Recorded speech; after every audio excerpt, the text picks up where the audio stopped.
Partially Examined Life relies on your support. To find out how to help in ways that are cheap or even free for you, check out partiallyexaminedlife.com/support.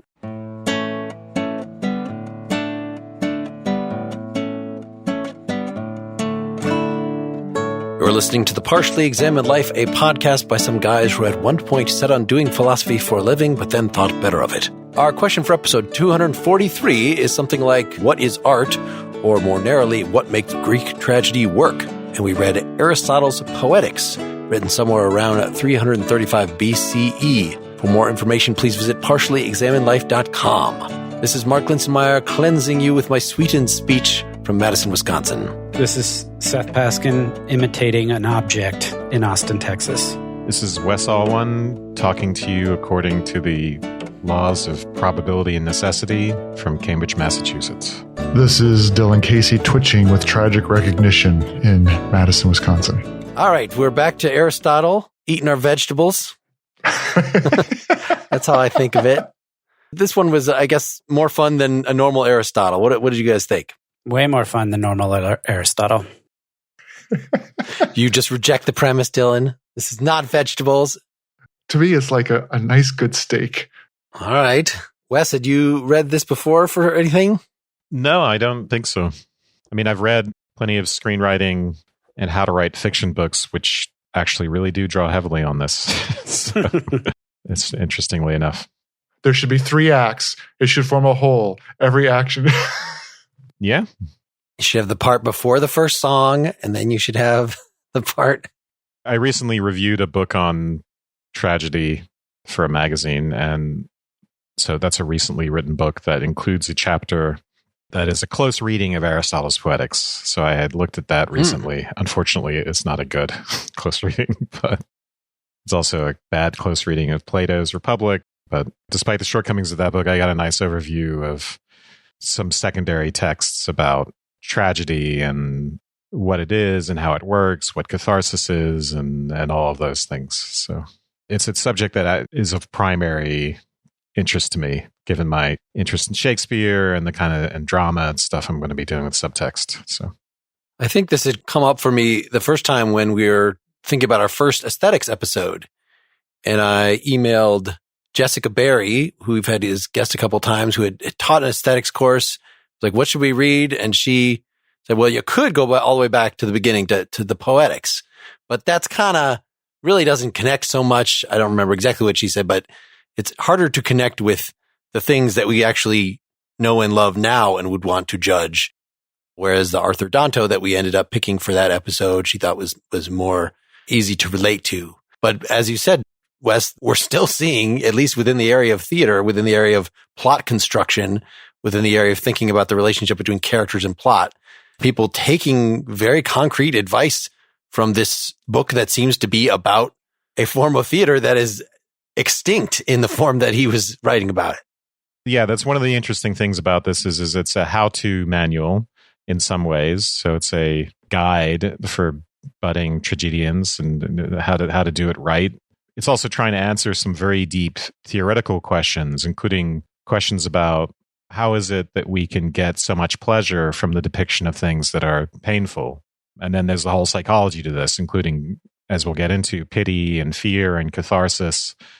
And then we ask, what do those mean? How do we cash out that sort of psychology? And then, of course, once we've done that, we realize that there are broader implications. So it's not just about aesthetics in the end, but as you guys, I think, read the introduction to the Seth Benedetti translation, where he wants to relate it to ethics and to action as well. So the questions that are asked in this are whether you're interested in tragedy in particular, or more generally in art and aesthetics, or even more broadly in ethics. I think he kind of skips over them. He gives a little bit of analysis and then you're on your own. So he mentions catharsis very briefly, doesn't tell you what it is, and you could go think about that.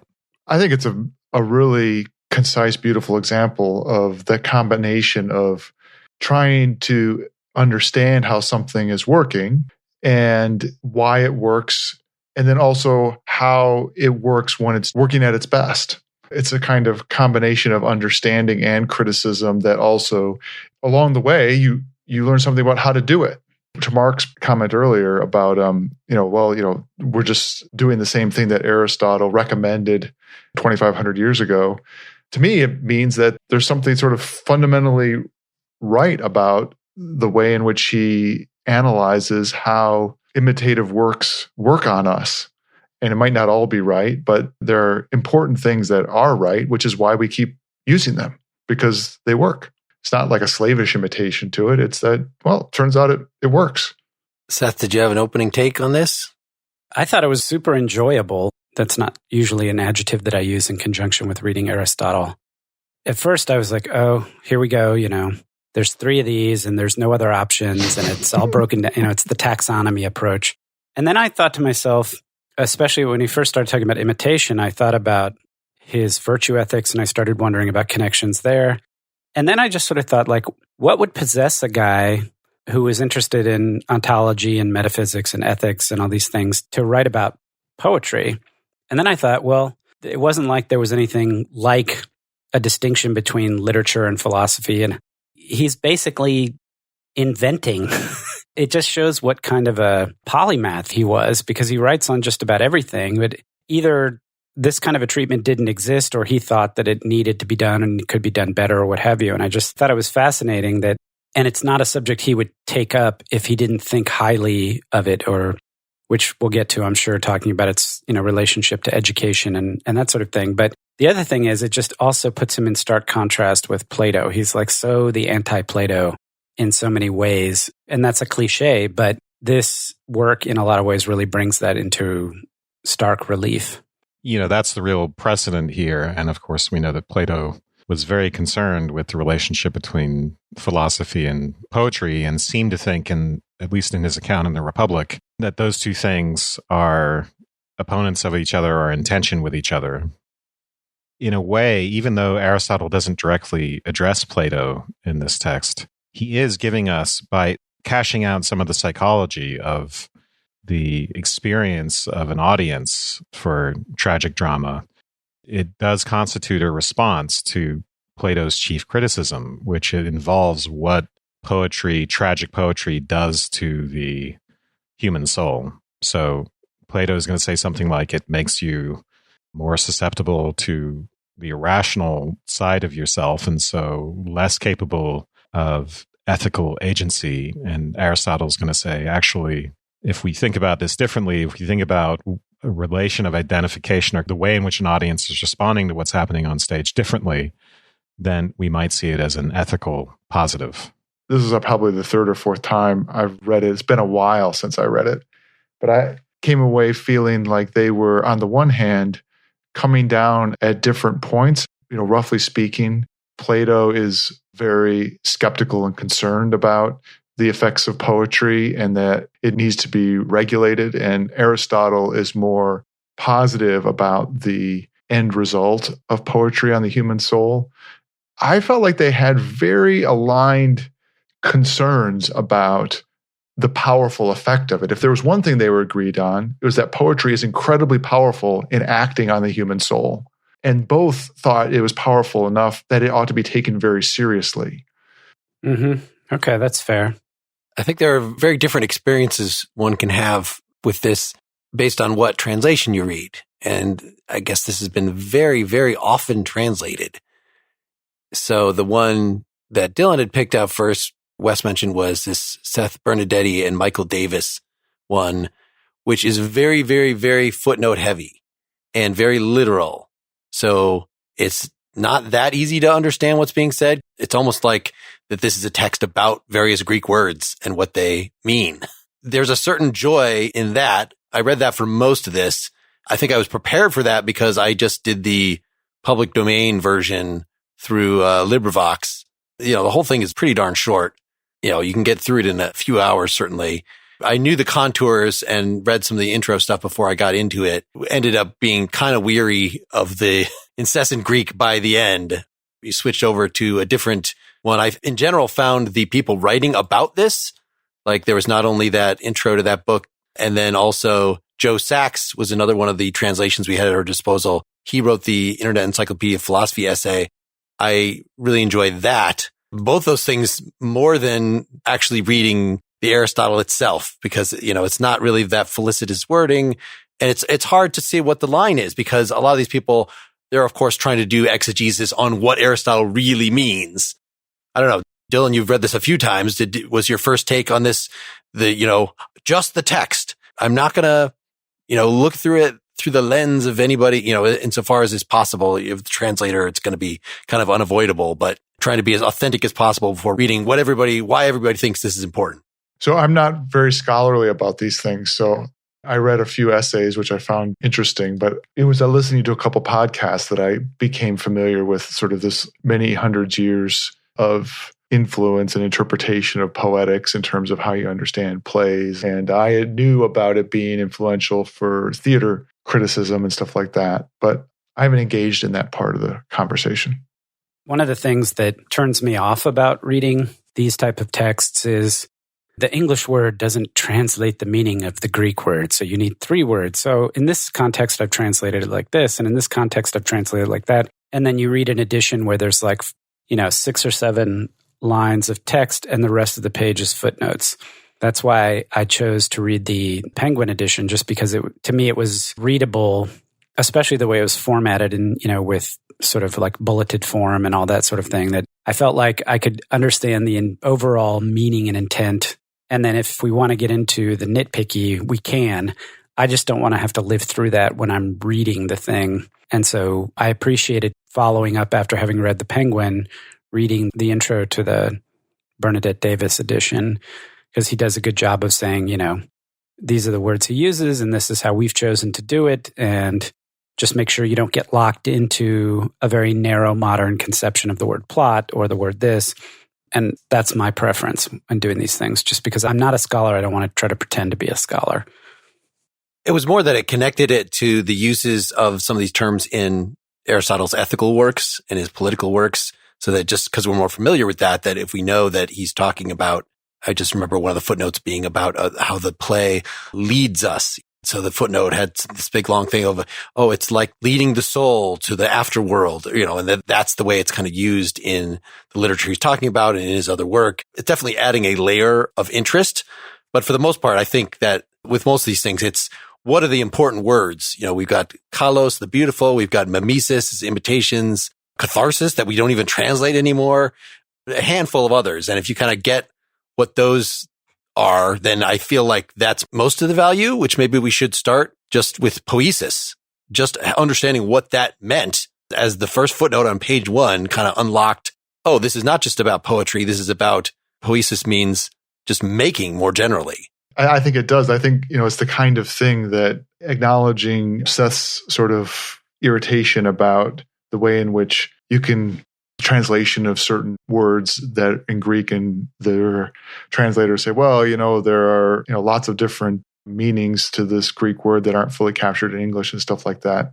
I think that the fact is that this is a perfect example that proves that out, and that there are decent reasons for diving into individual words, because paying attention to that ends up both enlivening the thing that you're reading, but also generating connections and revealing a sort of a deeper understanding about what's at issue.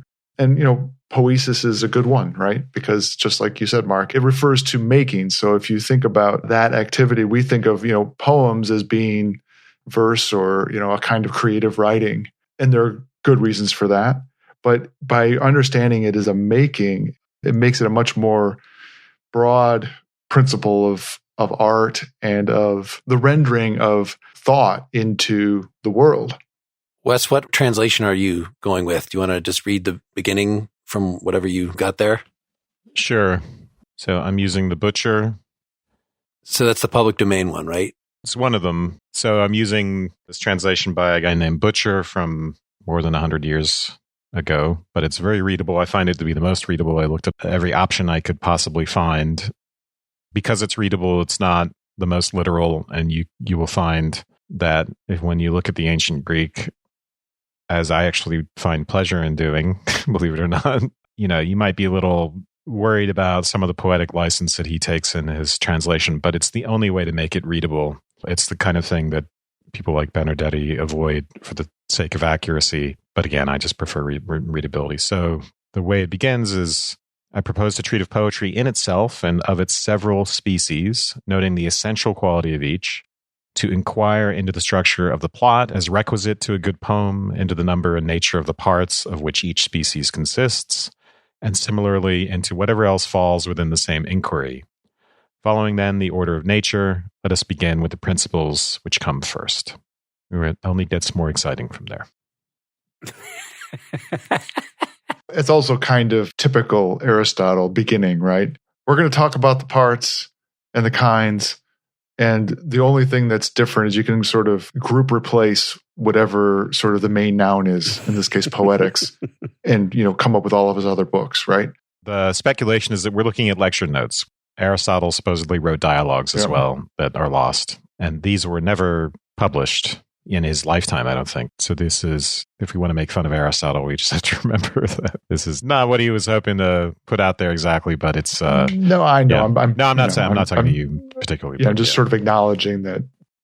Plot there, just because this is going to recur a lot, is mythos. Apparently that word, it sounds like myth, and that's what it is, right? That most of these tragedies, and he also talks about Homer a lot in this text, are not just about any old plot. They're about stories having to do with the gods or these noble families, these divine hero types. That Bernardetti says mythos as plot occurs nowhere prior to Aristotle.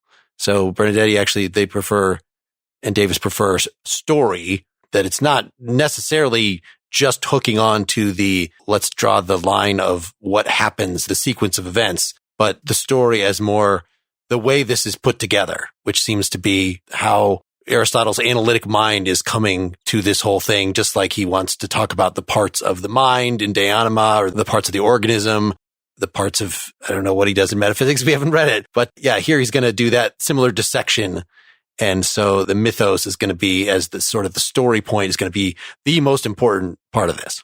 I really like using the word story. The one thing that resonates with a word like plot, especially to us now, is the way in which it really embodies action. Probably more so than the word story does for us. And when you read the book, so much of it is about the embodiment of action in general, and thinking about how action, both in the tragedy, how it's acting on us, how it's an embodiment of the possibilities of human action, those kinds of things. It makes me want to keep in mind plot. Yeah, I have no problem with plot. I think since story, what it means for us, stories have plots, but they also have all the other elements as well that you would start to think about when you're analyzing it. So, what we mean specifically by plot, so you would think about this if you're a writer in terms of plot points. Stuff happens to push the story forward. You get to the end of the first act and some big thing happens, and then the protagonist has to make a decision, and they make that decision, and suddenly they're in act 2, which often involves being in a different place altogether. So we're thinking about how different actions within the story are structured and follow each other in such a way as to create suspense and tension and resolution and all of those things. What's the next quote we want to get out here? Let's think about what we mean by mimesis and imitation. This idea that poetry is essentially imitative, and what's being imitated in particular is action. Mm-hmm. Yeah, that's the second paragraph. Epic poetry and tragedy, comedy, and also dithyrambic poetry, and the music of the flute and the lyre, in most of their forms, are all, in their general conception, modes of imitation. I opened your The Butcher, so just to keep with you, Wes. They differ, however, from one another in 3 respects: the medium, the objects, the manner and mode of imitation. Yeah, so imitation mimesis. Why is playing the flute imitative? That seems a little weird. Yeah, or even dancing, he says. So even dancing can be an imitation in the sense that it can be expressive of character or emotion, or it can even use to represent action. He explains that in the next paragraph. Go on, Seth, read your version. You want to hear the penguin? Sure. Some people use the medium of color and shape to produce imitations of various objects by making visual images. Others do this by means of the voice. Similarly, in the case of the arts I have mentioned, in all of them, the medium of imitation is rhythm, language, and melody, but these may be employed either separately or in combination.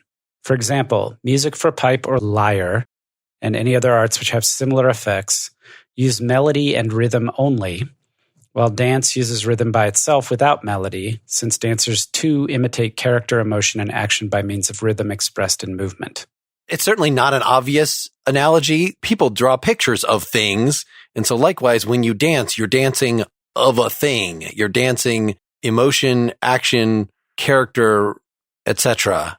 We're thinking mainly about people acting on stage in order to imitate human action. So luckily, we're not in the same problematic realm, even though, music is involved as well for ancient tragedy. But when we think about that, in a way, it's the most straightforward. And I think this idea of imitation of action is meant to, later on, he's going to draw a distinction between tragic drama and narration, the kind of thing you would see in epic poetry in, say, the Iliad and the Odyssey. With drama, you get to see a real, true imitation in a way, because people are up there doing stuff. And so when I think about this emphasis on mimesis of action, I think about the importance of the fact that actors are actually performing actions up there on the stage. It's not just us reading, although Aristotle will say you can read plays later on too. Sorry, am I being super naive in thinking that Aristotle really thinks of rhythm and melody as being sort of, I hesitate to use the term, but let's say natural? Later on, he's going to say, imitation comes naturally from childhood. Like, that's how children learn, is they start to imitate. And when you think about nature, you think about the sounds of the wind in the trees and the birds and the earth and rivers and waterfalls and all these things. And when he talks about rhythm and melody, is he not saying something just quite as simply as that we imitate the sounds that we hear around us, the rhythms that we hear around us, and that he's talking about these things as being expressions, imitative in that sense? Is that too naive a reading? I don't think so. I would point out that in understanding all of these art forms as being imitations, that is sort of rendering of something else, it is closing out a different interpretation of some of these activities as being expressions in their own right that are sort of natural activities without a notion of imitation. So something like dance as a movement, or even playing music as an expression that is sort of originally sourced rather than an imitation. So I think, Seth, you're getting at this idea that we have this instinctual desire to imitate, and we take pleasure in imitation. This is chapter 4. And it's the means by which we learn. So that's a really important thing as well. We learn for Aristotle, by imitating. And you can think about it that in the most sort of rote sort of way. You can think about it more deeply as the way in which we learn by getting into the heads of other people and identifying with them, imitating in that sense, sort of imaginary imitation. And that's important because it's part, I think, of the explanation of why we can take pleasure in seeing horrible and terrible things depicted in tragedies. And Aristotle has a funny way of putting it. I mean, he's going to tell us it's just, we enjoy learning. So even if it's horrible stuff, when we learn about it, it's pleasurable. I think there's a way to deepen that explanation, and catharsis is part of that. In chapter 4, he gives this very basic example of, it's like looking at a painting, I think, and saying, oh, yeah, I know who that is. Or this, they say, is the man. Or it's the pleasure of identifying something that's been representing and saying, oh, yeah, I know what that represents. This, to me, is like one of the most powerful things in the whole book. And he makes the distinction, the twofold distinction, that to imitate itself is natural to us as human beings. And that's distinct from taking pleasure in imitations. We are both imitators, and we are attracted to and like and take pleasure in imitations. And both of those are required for us to be learning. The pleasure is part of what draws us to learning. It's part of what gives us satisfaction in figuring things out. The recognition aspect of it, the fact that we're drawn to the recognition, and then we have that activity saying, oh, we recognize that guy in that painting. That delight, Aristotle's pointing to, is completely natural and directly related to our pleasure in imitations. Learning, figuring things out, that we have that capacity to do that imitations and have it sort of fold back upon itself to take pleasure in those imitations and their alignment with the world. Let's stop for a minute and talk about this week's sponsor, who is Attitude. They make bedding out of clean bamboo charcoal. Now that sounds weird, but it's actually super comfortable and very sustainable. So you may have heard something about sustainable bamboo bedding, but Attitude's clean bamboo charcoal bedding is antimicrobial, hypoallergenic, and breathable. It kills 99.9% of microorganisms, which sounds like something we could use around now. Attitude's premium bamboo bedding is changing the way people sleep and live. It is 100% organic, vegan, made without harsh chemicals, and it's also water-saving, making it more planet-friendly. The sheets they sent me are crazy soft. They'll make your cotton sheets feel like sandpaper. They are so silky and breathable. It wicks away moisture and it regulates your temperature to improve your quality of sleep. Now, I am super allergic to everything, and Attitude sheets are great for sensitive skin. Some customers have claimed their skin's appearance actually improved after switching to Attitude sheets. You should just get on the website, read the reviews, see for yourself. And like I mentioned, it's antimicrobial, infused with an eco-friendly and naturally antimicrobial bamboo charcoal. Let me just repeat, they've been proven to kill 99.9% of microorganisms. Do you want to sleep with microorganisms? I do not. So why not try Attitude? These amazing sheets have a 30-day risk-free trial, and if you're not fully satisfied, you can return your sheets for a full refund. They even cover shipping on those returns. Attitude sheets. They're soft as silk, breathable as linen, but at the price of cotton.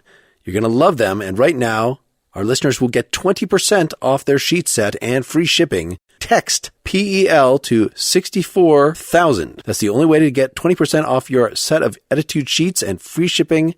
Text the letters PEL to 64,000. That's PEL to 64,000. It speaks to our ability to get into each other's heads, right?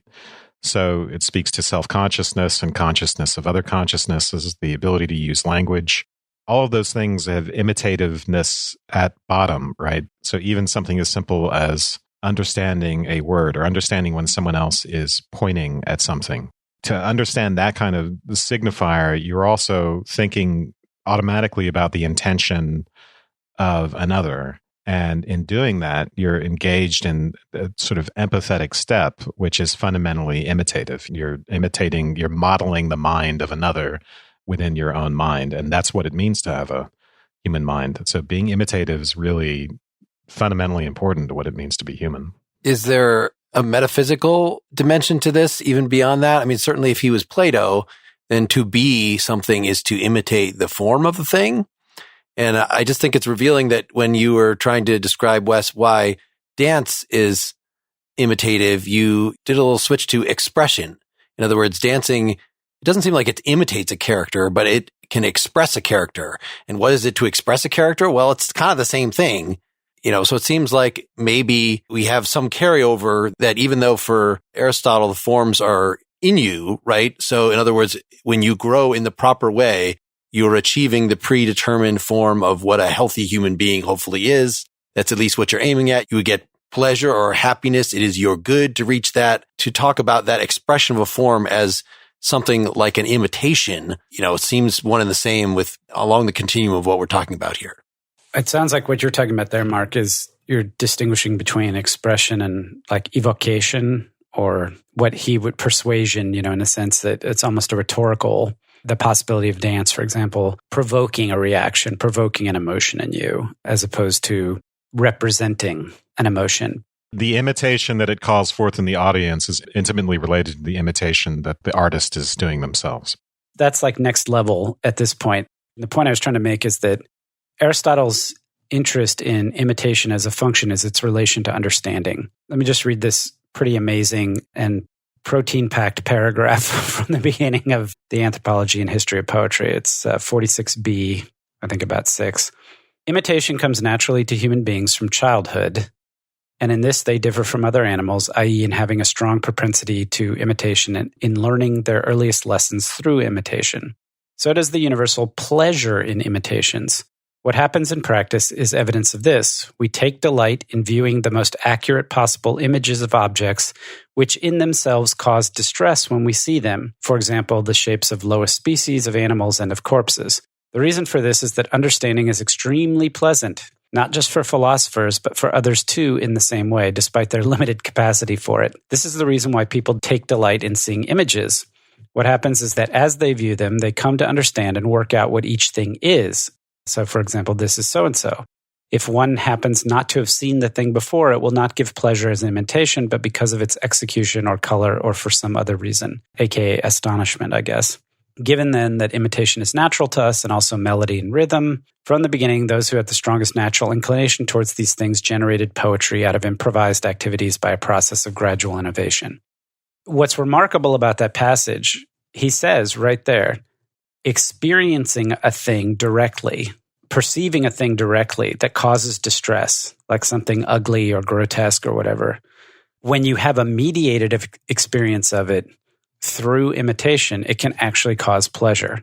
That's mind-blowing, right? That's a mind-blowing insight. Yeah, and fundamentally important to getting at why we would go to see tragedies in which everything falls apart. And there's a famous exchange in the Republic related to this where they're talking about the inability to look away from corpses.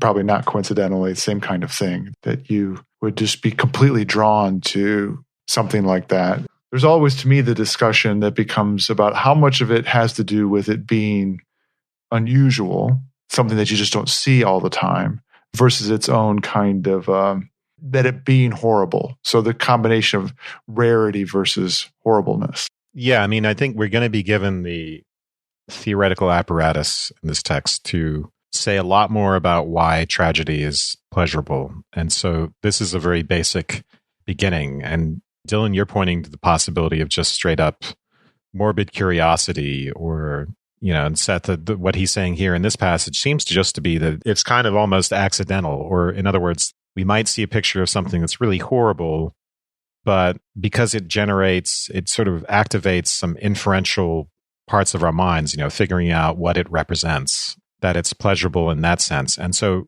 I think we have to go beyond that. We have to refine what it is that we're getting to know when we're an audience for a tragedy, and why that particular kind of knowledge can give us pleasure. I think it goes beyond simply we're learning a particular type of thing and it gives us a particular type of pleasure, and it ends up being a response. Plato is saying, well, you're learning the wrong things. You're being corrupted. And this, again, will give us a way to give us a deep response to that. Catharsis is on the same track with that. I mean, catharsis is a beginning to explaining what kind of psychological state or associated pleasurable knowledge state we're getting to, even though we're looking at something that's horrible.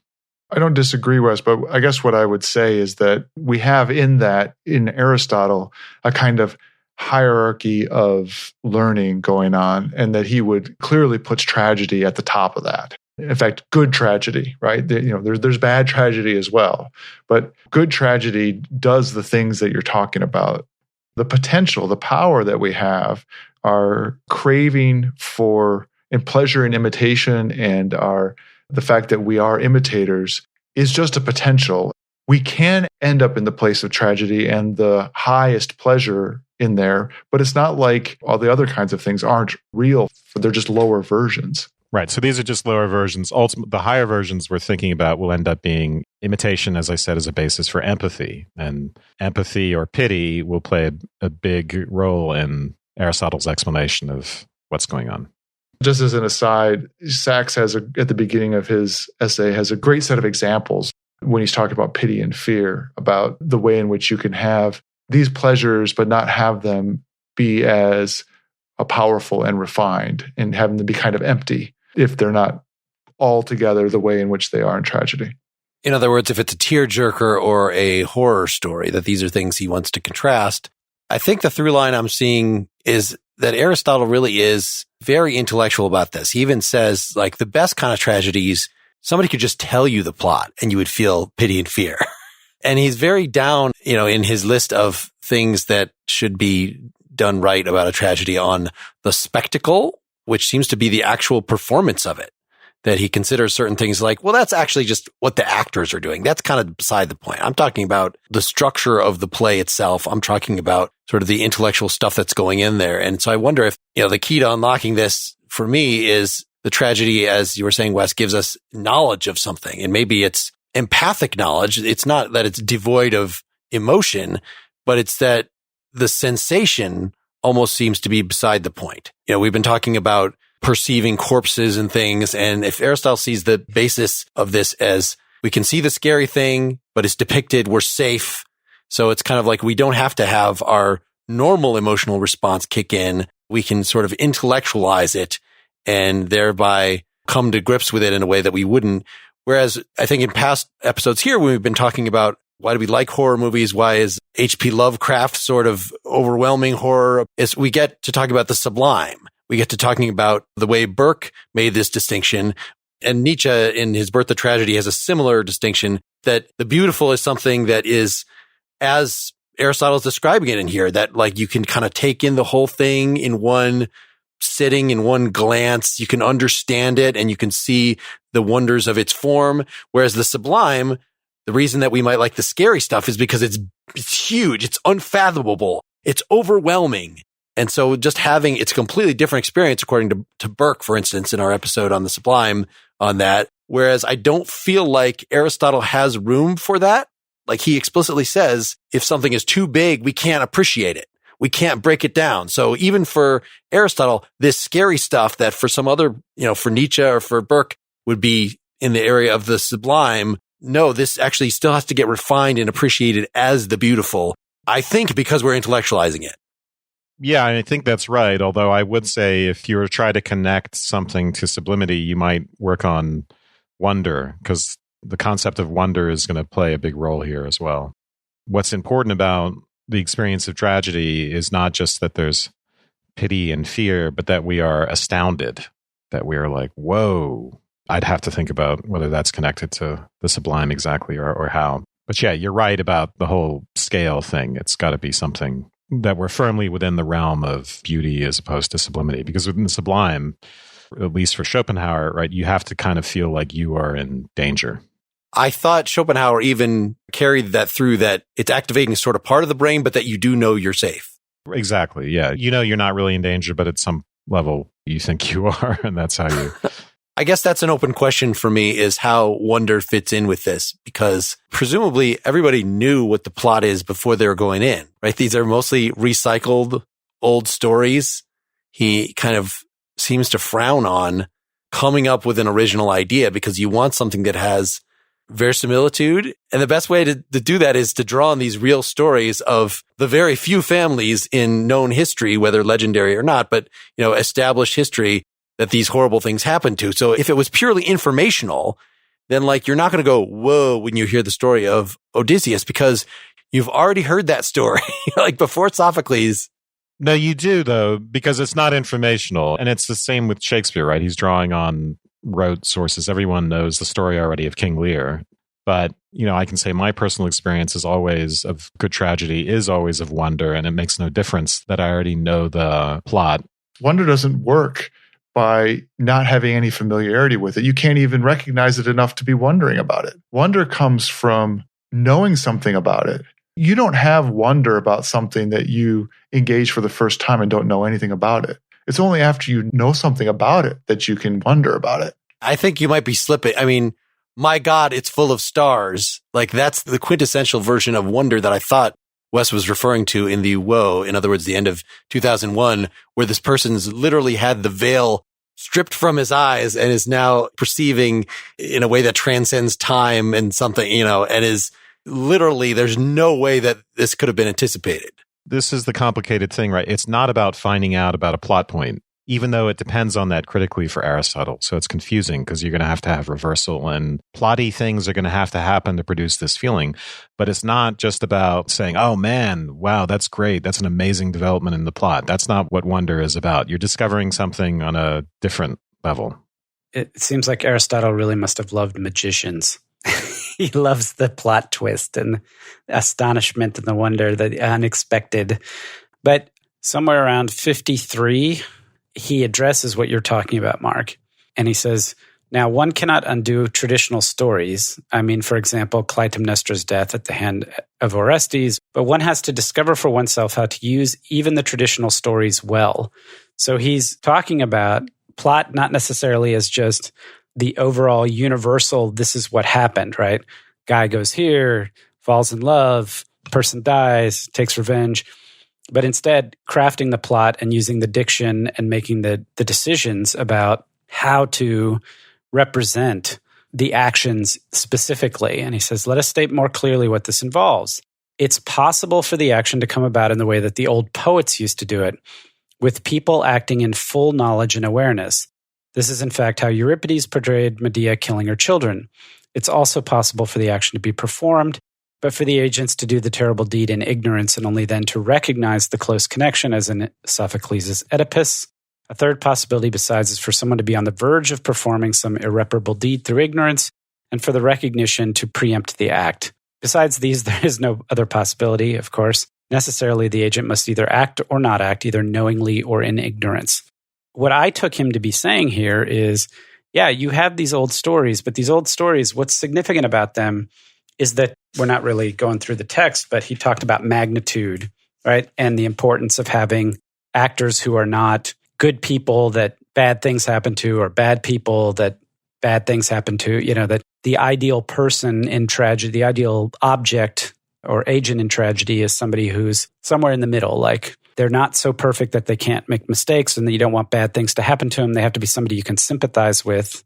That's where your fear for what happens to them, right? What's tragic is them taking action and not that action being completely out of their hands, so to speak, or, that there has to be some opportunity for the possible. I mean, we've skipped over a lot of stuff, but the point is you can retell the story and talk about the motivations of the actors in different ways to make the situation more or less tragic.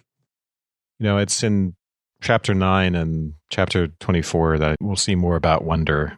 Maybe we should back up and talk about some of the setup for that first, including recognition. And the chapter 6 is where it kind of all begins, the classic Aristotle. Yep. The definition right in chapter 6, which in the Butcher is, what is the definition of tragedy? It's imitation of an action that is serious, complete, and of a certain magnitude. In other words, that's what I was saying. It can't be too long. It can't be too short. It has to be something you can get your head around. In language, embellished with the sweetened speech. That was my intro. This is Bernadette's version. Yes, with each kind of artistic ornament, the several kinds being found in several parts of the play, in the form of action, not of narrative, through pity and fear affecting the proper purgation of these emotions. There's a lot of parts to that. And kind of each one of those is more or less a chapter later in this book, right? Yeah. And the purgation word is catharsis. Yeah, cleansing. Yeah. What he'll talk about more in this chapter is he'll talk a lot about plot. Where's the part that Dylan was referring to of you don't want them to be worse than you want them to be better than you? Is that in chapter 2? It might even be where he's saying, a good tragedy is about characters that are better than the audience, whereas a comedy is about people that are worse than the audience. It's here in the definition, right? That it refers to action of stature, and that's part of what's going on. So it's first mentioned in 4, where it basically says that where comedy is the imitation of meaner persons, this tragedy is going to be the imitation of good men, the noble actions of good men. But yeah, in 13, we get into more detail. Yeah, I mean, you get a little bit of an allusion to this in 5. I mean, before 6, where we dive deep into the part on tragedy. And before that, it's sort of poetry in general and different kinds. So in 5, you have comedy's imitation of what is inferior to a greater degree, not, however, with respect to all vice, but the laughable is a proper part of the shameful and the ugly. And as you just said, Wes, that the tragic is referring to the higher point. But 6 is where we, after this part about the definition, we get taxonomy, right? Tragedy is broken into 6 parts: the plot, the character. In my translation, it says story, characters, talk, thought. He's really in this chapter, though, talking about the relationship between plot and character and which is more important. And exactly. In terms of these parts, the greatest of these is the putting together of events. For tragedy is an imitation not of human beings, but of actions and of life. Both happiness and wretchedness depend on action, and the end is an action, not a quality.